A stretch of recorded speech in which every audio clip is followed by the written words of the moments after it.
চাওক মই এইটোৱে প্ৰতিক্ৰিয়া দিম যে প্ৰত্যেকটো পৰ্যায়তে এছাম লোকে মানুহক প্ৰভোগ কৰিবৰ বাবে যিমান তলত যাব পাৰে সিমান তললৈকে গৈছে। তাৰ কোনো সীমা সংখ্যা নাই। প্ৰত্যেকটো কথাতে ইটো হ'লে ইটো কিয় হ'ল, ইটো কিয় নহ'ল।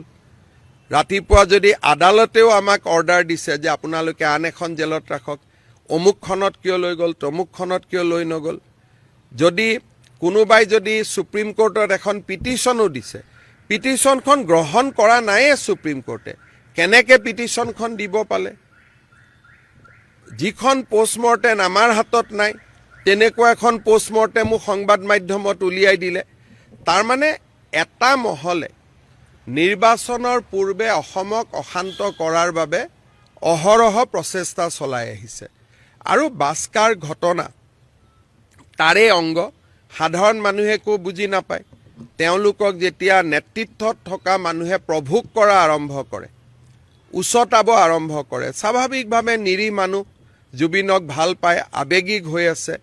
জুবিনৰ মৃত্যুৰ আৱেগক ৰাজনীতিলৈকে আমি ৰূপান্তৰ কৰিব নালাগে।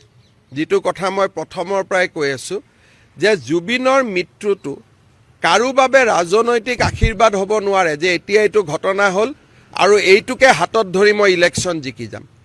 এতিয়া গোটেই অসমত পৰিৱেশটো কেনেকুৱা হৈছে যে জুবিনৰ ঘটনাটো হ'ল এইটো আমি মেইনটেইন ৰাখিব লাগে আপ টু এপ্ৰিল, যাতে এইটোৱে আমাক ইলেকশ্যন জিকাই দিয়ে।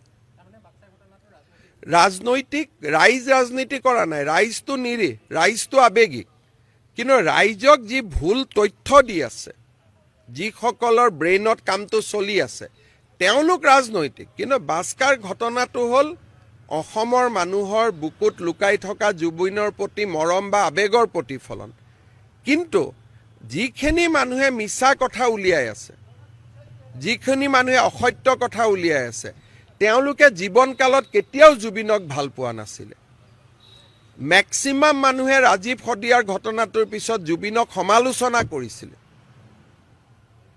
আজি তেওঁলোকে হঠাতে নিজৰ নিজৰ ফেচবুক পোষ্টত থকা পোষ্টবোৰ ডিলিট কৰি তেওঁলোকে ৰাতিৰ ভিতৰতে জুবিনৰ ফেন হৈ পৰিছে, জুবিনৰ অনুৰাগী হৈ পৰিছে।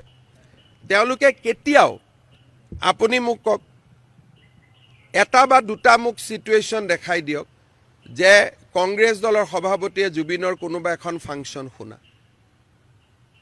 ক'তো নাপাব। ৰাজীৱ শদিয়াৰ ঘটনাৰ পিছত সমগ্ৰ অখিল গগৈ আৰু তেওঁৰ সহযোগীসকলে আটাইতকৈ বেছি জুবিনক গালি পাৰিছিলে।